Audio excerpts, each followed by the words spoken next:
afternoon or a good evening from wherever you are. Warmly welcome to the first of 3 webinars for DimensionCM 14.3.2, a release we made available at the end of last month. Got lots of new and exciting things, and I'm extremely pleased that we're getting cracking with the 3 webcasts. Today I would warmly welcome Avi Brody and Peter Raymond as our primary speakers. Good morning, guys. Good morning. WhiteSource are a terrific partner of ours. They attended our DevOps Interchange conference. We have integrated their technology, and you're going to hear and see about their technology and also see from Peter Raymond how it's integrated into our DimensionCM technology. We're very excited about the partnership. We're very excited about the value it will bring for customers. And without further ado, I'll hand over the presentation rights, so Avi can get going. So this is obviously what our presentation is about: continuously secure and manage your open source components. And I'm going to take you through the first 2 bullets here, the responsibilities that come with open source, what WhiteSource's approach is to helping you manage open source. And then Peter will move over to the Serena DimensionCM integration part and actually show you all a demo, and then we'll open up the session to questions and answers. So if we're talking about the responsibilities that come with open source usage, if you people remember, about 5 years ago, Mark Anderson from Netscape and HP fame wrote an article in the Wall Street Journal about how software is eating the world. And what we've actually found is that it's not a matter of software anymore eating the world, it's a matter of open source software. And if you can look at the analysts' comments, we can see how much open source is actually being used. And I remember years ago that if you would have asked let's say a bank, are you using open source? So the bank would have said, sure, our Oracle data warehouse is running on Linux. So basically, the open source usage back then was very, very infrastructure oriented. But as time has gone on, we see more and more developers are actually including open source components into their actual applications. And that's what we're seeing is the growth factor in the recent years. More and more applications are built on open source, and we're seeing numbers like even, I'm going to be very conservative here and saying 50 to 60% of an application may consist of open source components.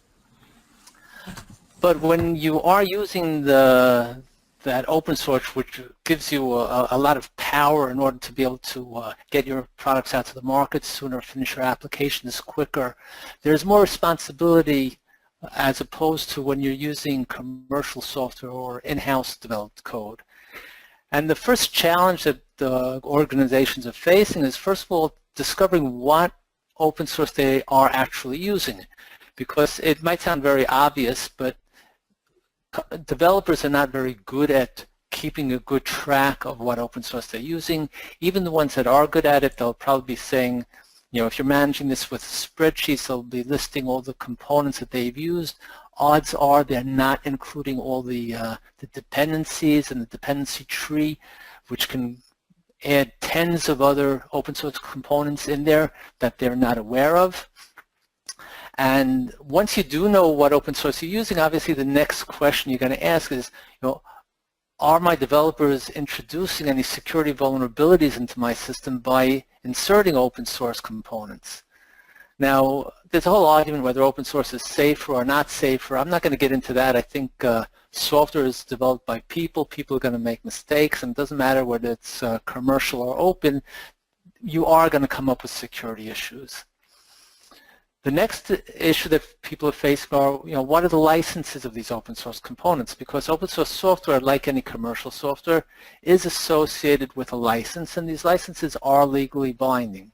So depending on how you're using and how you're distributing your software, the license can have a serious impact on your organization. And we see as organizations become more and more sophisticated in their use of open source, they want to know what the quality of the open source is. If their developers are going out and pulling things in, how do they know that the code they're bringing in is good code? So going back to vulnerabilities, the good news is that really when the when vulnerabilities are discovered, the open source community is very good at fixing them.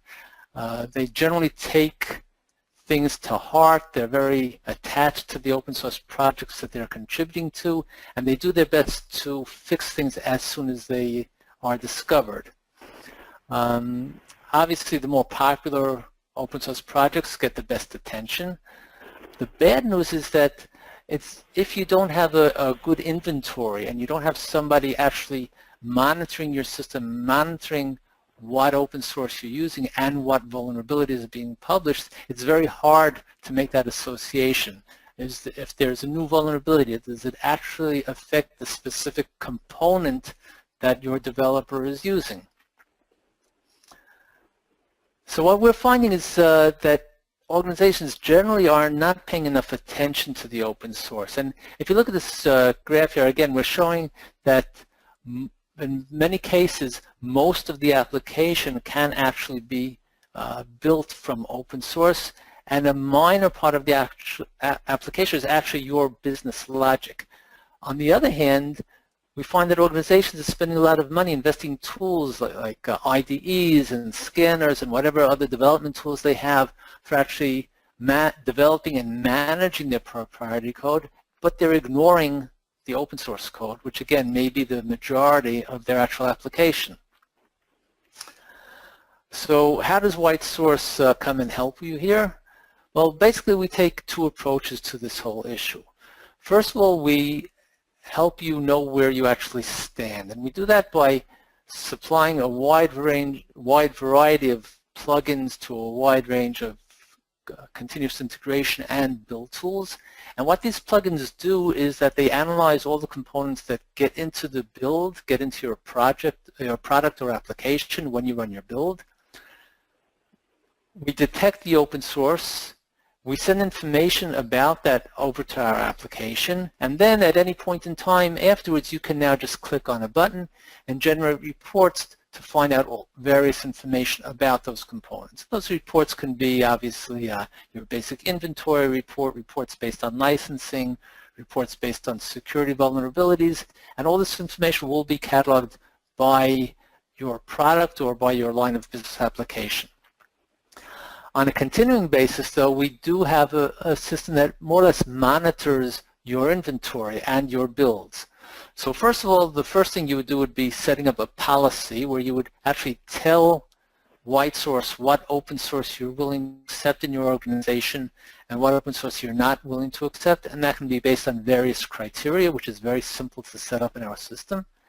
And then when you run your build, each component will be checked against the policy, and if it fails that policy check, there are two options. Either you can actually tell your build to fail or actually allow the build to complete, and then you'll see alerts within the WhiteSource application. But aside from that, we do track your inventory. So as new versions of code that you're using is being released, as new fixes are being released, as new security vulnerabilities are discovered in components that's in your inventory, we'll send alerts and we'll let you know about that. So you have an ongoing, a live system here that's monitoring your environment, making sure you always have the up-to-date information about your inventory.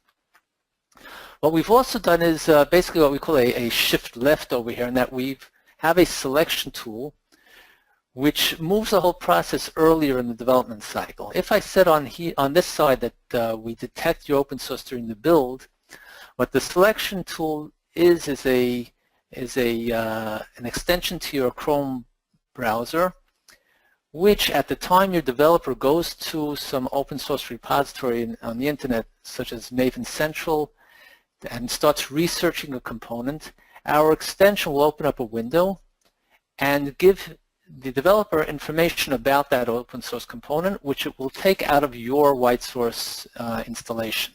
And the type of information that it will give him will be the license it's associated with, the security vulnerabilities that we know about, whether or not it passes your policy check, and whether or not it's already in use in your organization. So when your developer looks at this component, he can see whether or not it fits your company needs. If it doesn't fit your company's needs, instead of downloading it and starting a whole development process, he can decide, well, let me go look for another component which does a similar function but is compatible with my company's requirements. That can be a very big time saver in your development process. So as you can see, we actually hold your hand. We accompany you through the whole software development lifecycle, starting at the selection time, detection during your building and testing. We also have a very easy to use release documentation capability where at the click of a button you can get a very nice HTML report showing all the artifacts in your product, all the versions, the licenses, and we even put the actual license into this HTML report, so it's very easy to publish. And on an ongoing maintenance state, as I mentioned earlier, we'll be monitoring your builds via your policies. You can always take reports and know your constant, your current state of open source, and the alerts, which will constantly be giving you new information about the components in your product. Just a couple of points about what sets WhiteSource apart. First of all, we are the first open source security tool on the market. We have a proprietary database of known vulnerabilities which is based on multiple data sources.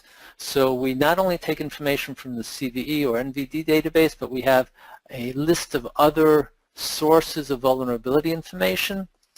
And our vulnerability information will not produce false positives, which means that if you're using, for example, 5 components out of an open source project that consists of 20 components, we won't be telling you that this open source project has 15 vulnerabilities. We're going to be telling you that these vulnerabilities exist for these 5 open source components which you are using, which can be a very big time saver. You won't have to go chasing after things. Additionally, an enhancement that we came out with about a week ago, we not only will be telling you about the security vulnerabilities, but we'll actually be giving you recommendations on how to fix the vulnerabilities. And we are the only product out there today that does that. We're tracking over 3 million open source projects, so we have very good coverage. As I showed in that prior foil, we cover you through the whole software development lifecycle, and we do integrate with all common build tools and CI servers. So if you're developing in one environment today and you acquire other companies or you move to new technologies, you can be sure that WhiteSource will constantly give you the full support you need. Lastly would be the cross-team support. We give information for everybody that has an interest in open source, and that would be your engineering team that might want to keep a track of their inventory, know about new versions, your security team that would be looking at security vulnerabilities, your legal team that want information about the licenses that are being used, and they all have this information. They all have access to this information via their browser. It's very simple. I always tell potential customers how easy it is to use by the fact that we don't even offer education because it is so straightforward of a solution. The coverage we have, as you can see here, close to 15 or so languages. We also cover Docker containers, Debian, CentOS RPMs, Android APKs, Go, Swift, Objective-C. You can see the list of CI servers we've got here, the build tools we've got, and our increasing partnership with more and more companies. The latest one of which we're very proud of is the Microfocus Serena partnership. So I'll pass it over to Peter now, and Peter will continue into how our products integrate and show you how this works. Peter. Great, thanks for that good overview there of WhiteSource. Let me just share my screen and we'll talk a little bit about the integration between Serena and WhiteSource.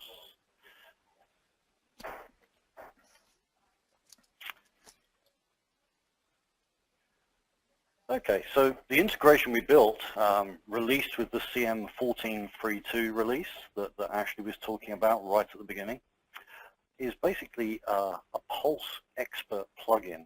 So this is a plugin to Serena DimensionCM Pulse that allows us to call out to WhiteSource as developers are doing their work, so that we can get all of that value that Abby was just talking about. We can detect when a developer does a delivery, did that delivery include some new open source tools? If so, which ones? If so, how are they licensed? If so, what security issues do those tools that your developer just pulled into your application actually contain? So it's a way of continuously judging what open source components you have and what issues those components have as you're putting your code into version control with Serena Dimensions. So it brings visibility to the information that comes from WhiteSource into the Serena Pulse UI, alongside information from other tools.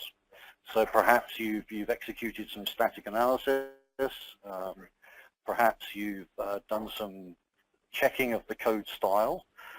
Information from those tools, or even information from build tools, can be shown alongside the information from WhiteSource and alongside the peer review that happens in Serena Pulse. So when you're sitting in Serena Pulse, and you'll see this in a minute, you'll be able to see against the files that are changed what open source did they pull in and what issues does that open source have. So really it's continuously, accurately analyzing your open source risk by a partnership between Serena and WhiteSource. So the benefits of using this integration, it's partly what Avi was talking about around discovering issues early.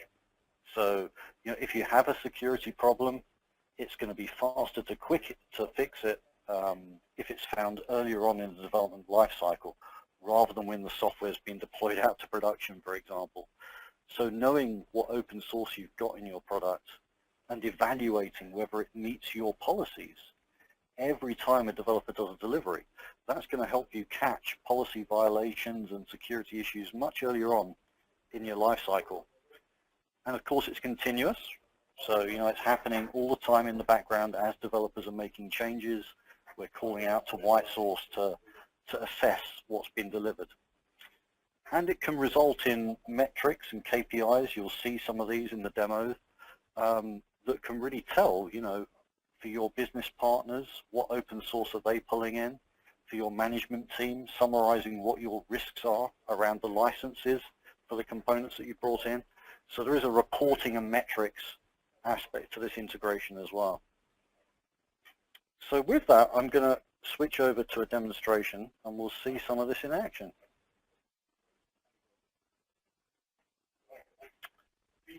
So I'm going to log into Serena Dimensions Pulse. And first of all, we're going to basically play a day in the life of a developer. A developer is going to find some work to work upon and start making some changes.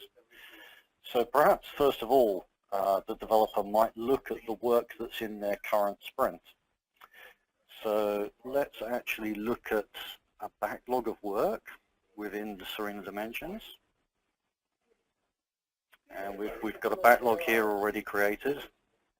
And you'll see we've got a bunch of epics in this backlog. For example, we have some work being done to implement a loyalty discount for our customers.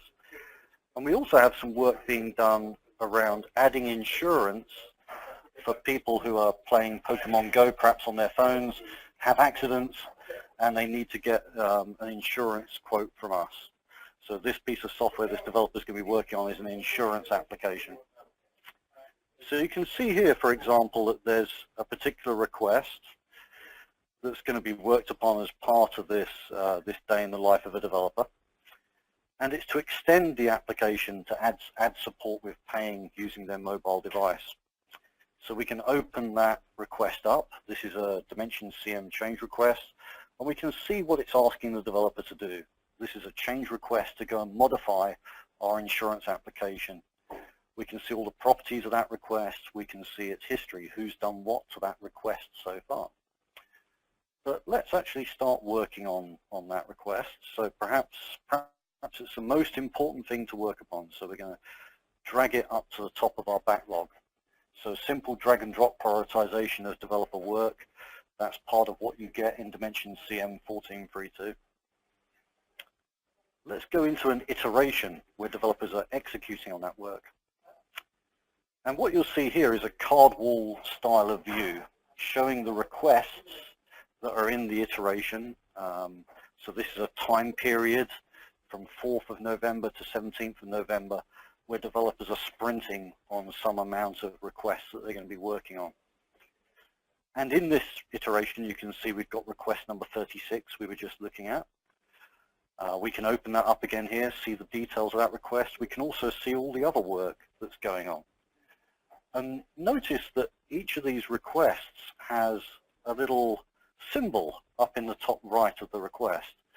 And that's reflecting information from the experts that Dimensions is integrated with back onto this card wall view. So if WhiteSource tells me that my change that I deliver against my request has security issues or violates my policies, that indicator will go red.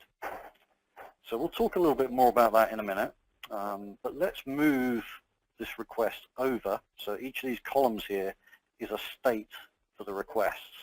So currently the request is just sitting at raised. I'm going to drag and drop it over to be under work. So this is indicating that a developer now has a piece of work that he's got to carry out. We can see who that's going to be assigned to. So it's going to go to one of our developers called Dinesh. You could obviously change your mind about who that goes to. Maybe we'll say this is a really urgent change. And now we're actioning that request in DimensionCM to the under work state so that the developer can start working on it. Now I wanted to talk a bit more about this, this indication up in the top right of the health or quality of the change. Let's have a look at the tools that are going to run whenever a change is delivered to this demo system. So if I go over to our products and come into one of our streams, this is the stream where the developer is going to do his work. We've got a section in here called Expert Chains. That's the set of tools that are going to run whenever a delivery occurs or on a schedule or maybe manually triggered. And you can see I've got two chains here. I've got a build and analysis chain, and that is defined that it's going to run on every delivery. So every time a developer delivers to this stream, anything in the source folder or below, we're going to execute the set of tools that are defined in this chain. And in this case, the set of tools we're going to run is we're going to do a Jenkins CI build. So when the developer makes his change, we're going to do a build of that change. We're then going to invoke check style to check the style of that change. We might invoke other tools like static analysis tools, but in this case we're also invoking WhiteSource. So simply by putting some information in here that I got from my WhiteSource web page, what they call the API keys, the product keys, I've configured this system to talk to WhiteSource so that when the delivery occurs, it's going to look at all the WAR files, jar files, all the Java code, and look for the license usage within that code and look for security issues within that code. So that's the chain of tools that's going to run every time I do a delivery.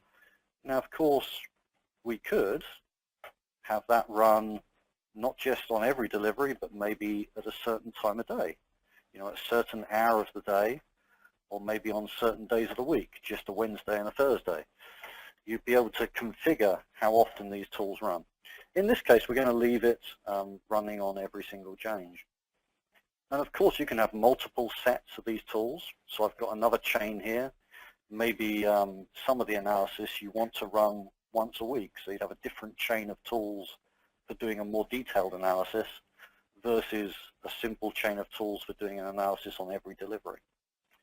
So that's the chains that we have.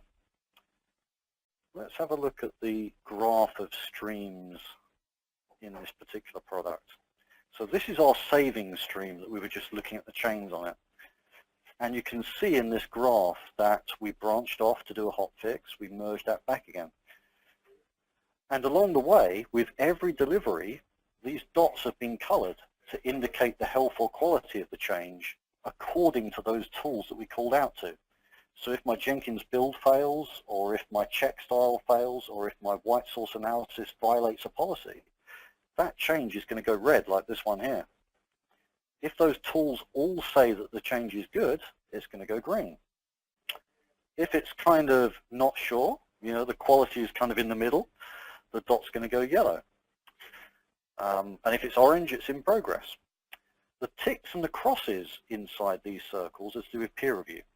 So the circle indicates the quality as judged by the tools that we've called. The ticks and the crosses is a human making a judgment about the quality of what's been delivered.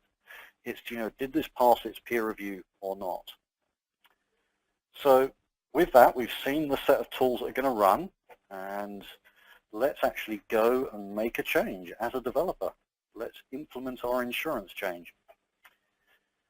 So we could obviously do that in any IDE or tool that DimensionCM supports. I'll be doing that today in Eclipse.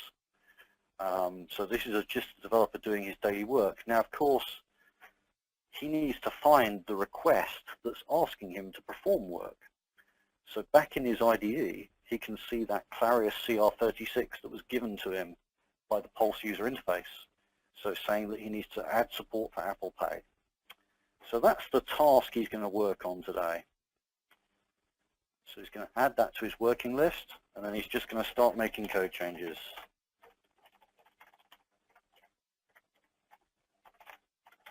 So maybe he adds a new variable to detect if it's a Pokemon Go player who's asking for an insurance quote. And maybe he's going to change the amount that we charge based on that.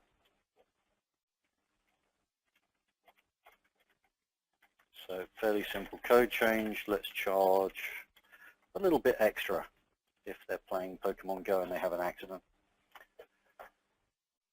Now obviously that's a code change, but part of a change could be a lot more than just changing some lines of code. Maybe there's a website. We want to add the Apple Pay logo to that as part of that change. So let's make that change as well.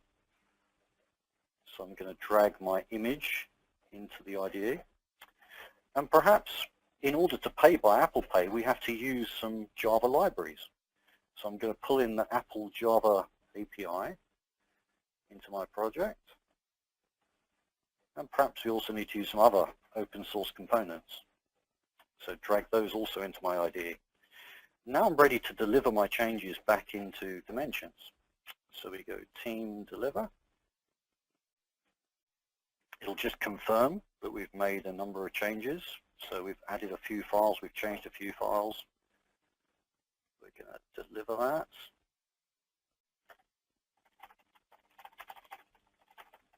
Give it a comment. Pick our request that we're making this change for. Now the source code and the jar files that we've changed are all going under DimensionCM version control. And as part of that operation, when they're delivered into Dimensions, we're going to kick off that chain of tools that you saw in Dimensions Pulse. So if I go back to my graph here, you'll see that's updated automatically, and there's now a new dot on the graph, delivered on Tuesday the 15th, and it's gone orange, which means the set of tools that we had configured, the Jenkins build, the check style, the WhiteSource analysis, that's now all running on those files that I delivered. And we can drill into that and see a bit more detail about what's currently happening. So if I open up the details of the change, obviously we can see things like who made the change, when did they make it, but we can see that currently a Jenkins build is in progress. So that chain of tools has kicked off and has started to happen. You can see progress of that in a number of different places. For example, if we go back to our particular stream where we did our delivery and you look at our expert chain, you actually get a detailed log of what's happening. So we can see the cog is spinning against that chain, so it is currently being executed. And we can get some logs here. So it's actually finished a Jenkins build, it's now off doing check style. It's now finished check style, it's off doing the WhiteSource analysis. So if I go back to our graph, the change has gone red. So let's have a look and see why that change went red. So it went red because one of the experts in the chain indicated that the change is bad. And you can see it was the WhiteSource expert that said this change is bad. So WhiteSource did its analysis of the code that was delivered, and it found some policy violations. Therefore, it's now announced that that change is not a healthy change. So let's have a look at what policy violations it found. So we can see that WhiteSource reported back to us that we had a number of high security vulnerabilities. So some known vulnerabilities in the open source component that we pulled in, Commons collections.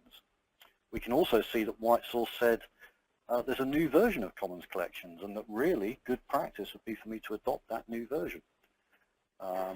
It's saying that overall there's too many vulnerabilities in Commons collections, and that's not a good library to pull in. It's also actually flagging that Apple Java API that I pulled in. There's a new version of that as well.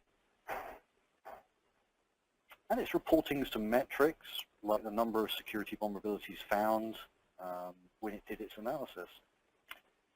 If I scroll down a bit in this page, we can see the files that were changed. And I mentioned earlier on that it's bringing together information from all of those tools that were in that chain. You know, that's what's valuable about this. It's automating calling those tools, and it's bringing visibility to the information found by those tools. So we can see the lines of code that I changed, and they're decorated with what we call findings from those experts. So for instance, CheckStyle has said that particular line of code, I really should have put some curly braces around that if statement. So that's a typical style checker complaining about the style of code. So the information that we had from WhiteSource up here, and the information we had from CheckStyle and the code differences, all in one place. Now at this point, the other thing I can do here is you'll notice each of these experts, some of them have a link out to the actual tool itself that performed the analysis. So in this case, if I click here, it's going to take me over to the WhiteSource website to see a little bit more detail about what happened in WhiteSource. So we can see here the dashboard in WhiteSource determining what I added to the library.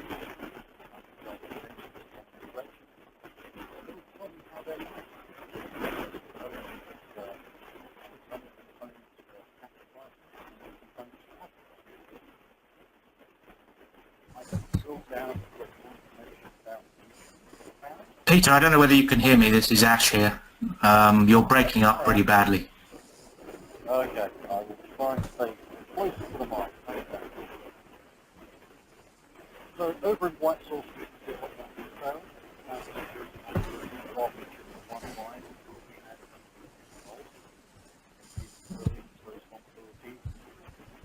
Find out what the recommended action is.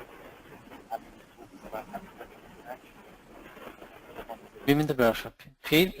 I'm sorry, Pete. We can't hear a word you're saying. If you would like, you can just show the screens and I can explain it.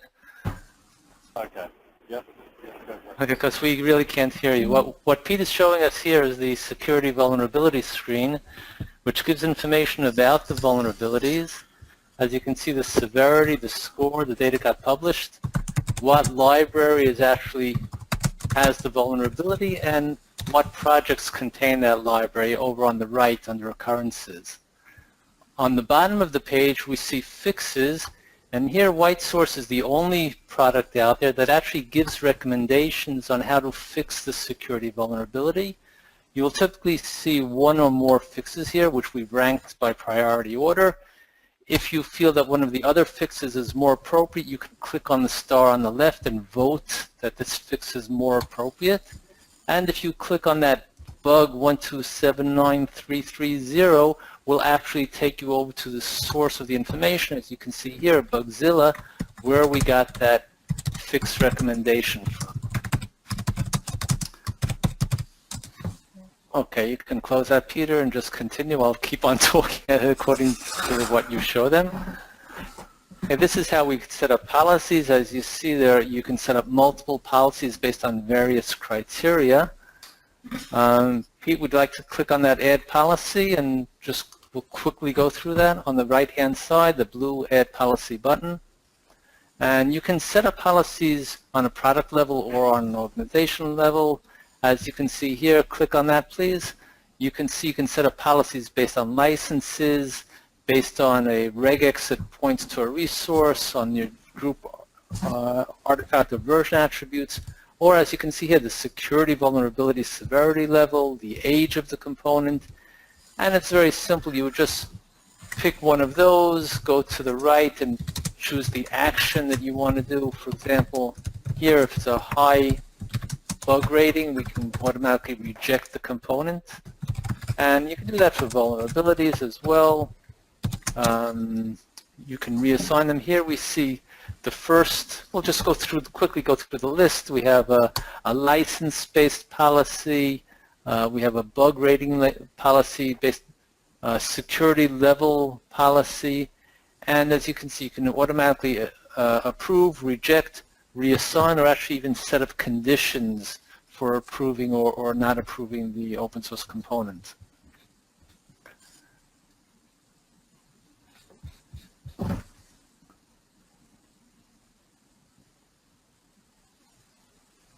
Hey, this is our home screen, which gives basically a summary of what's going on within WhiteSource.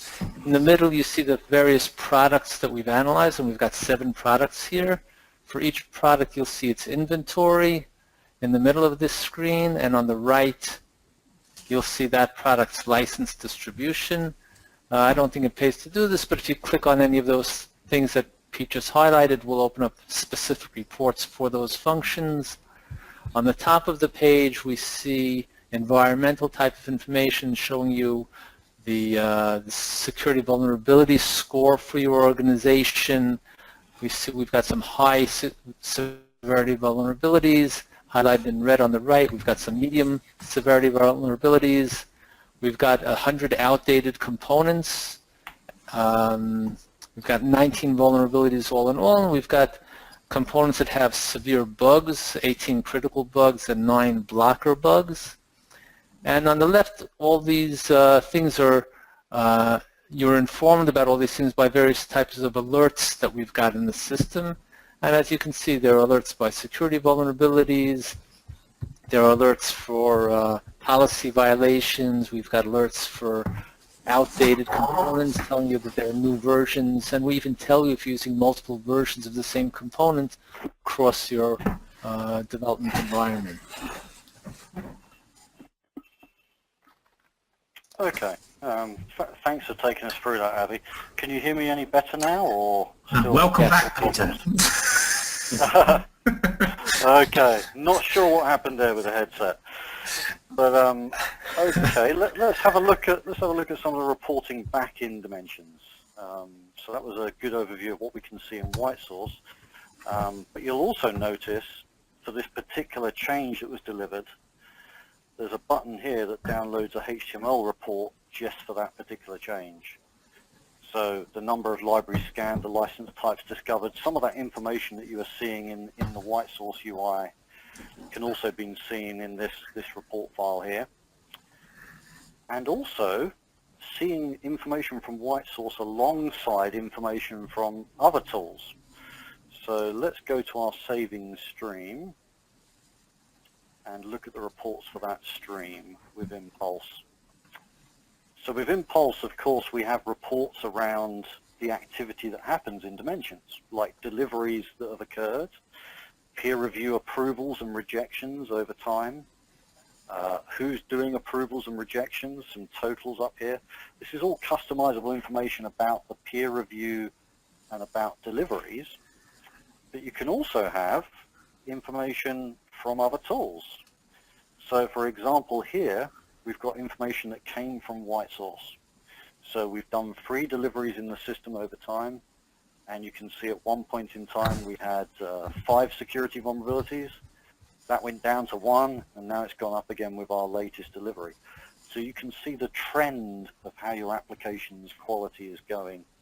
And then similarly, maybe metrics from other tools like static analysis tools. Again, it's just that notion of trying to bring information about the health and quality of your code from all these different tools into one place where you can use it to help you with your peer review. So that is the end of what I had planned for a demo today. Quite happy to take questions from people.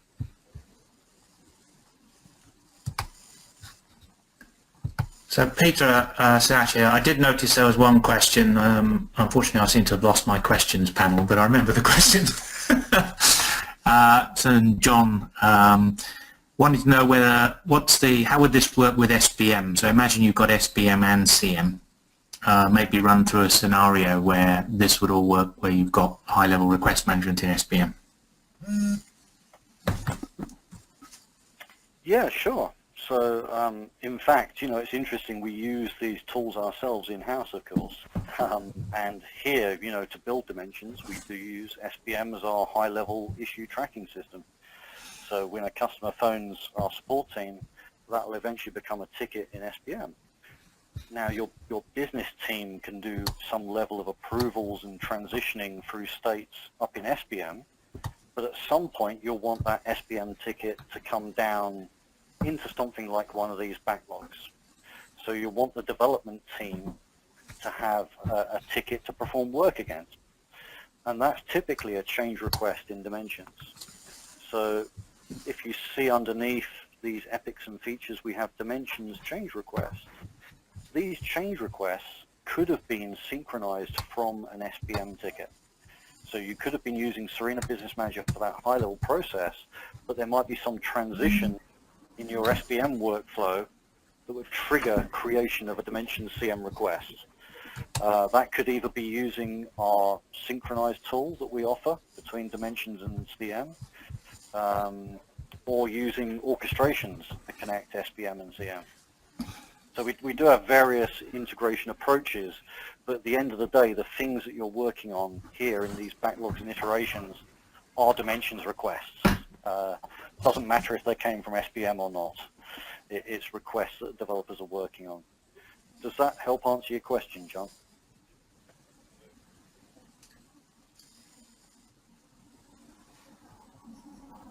Okay, I guess so. Any other questions, Ash, that you can see?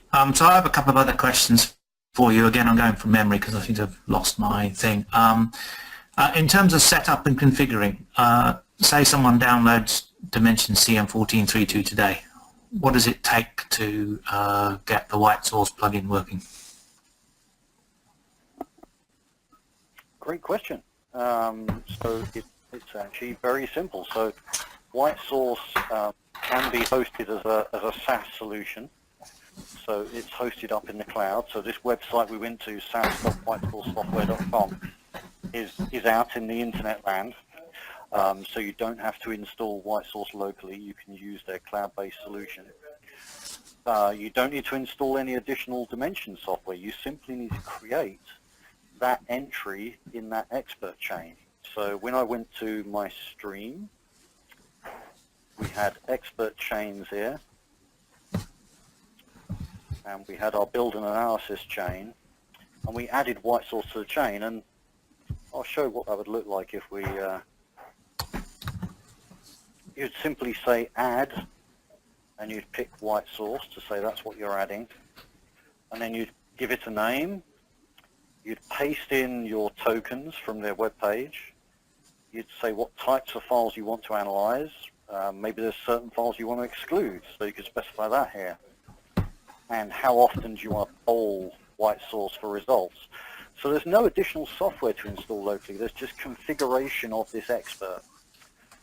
And I believe those API keys, product keys, tokens, I think I can show you where those are in WhiteSource. So there's the API key. So you'd simply go to that page, you'd grab the API key and cut and paste it. In fact, they've even got a little link here to help you cut and paste that back into Dimensions. And you've got the tokens for your products and projects. And you'd cut and paste those back into these three fields here. So it should be fairly straightforward to set up. No WhiteSource software has to be installed. Just install CM 14.3.2, set up the expert, and go. Excellent. Thank you very much. Avi, any thoughts, questions from you in terms, I'll give you the floor for a couple of minutes in terms of what you want to say about WhiteSource and working with Serena. Well, you caught me off guard here. Actually, no. WhiteSource is very easy to set up. As Peter said, it is a software as a service application, so you don't need to install any servers or databases on your environment. You did see the integration. It is very simple. You just stick in those tokens or API keys into CM and it runs. Awesome. I think that wraps up the questions. Peter, do you see any more on your side? No, I don't think so, Ash. Yep, I think we're good. Okay, so before we close, let me just say a few words. This is the first in a series of 3 webinars, and I want to thank Avi and WhiteSource in particular for their contribution to this webinar. I believe open source is pervasive, and I think we all owe it to automate the checks and balances when we're delivering software. We do have 2 additional webcasts, one in December around the Git connector, so if you're interested in that, please do sign up, and then the one in January around containers and specifically the Docker private registry that comes with Dimensions 14.3.2. So if there are no other questions, I'd like to thank everybody. In particular, I'd thank Avi and Peter, and I'm glad Peter was able to change his headset halfway through. And we look forward to seeing you on many more webcasts. Thank you very much for attending, and we'll see you in the next one. Take care.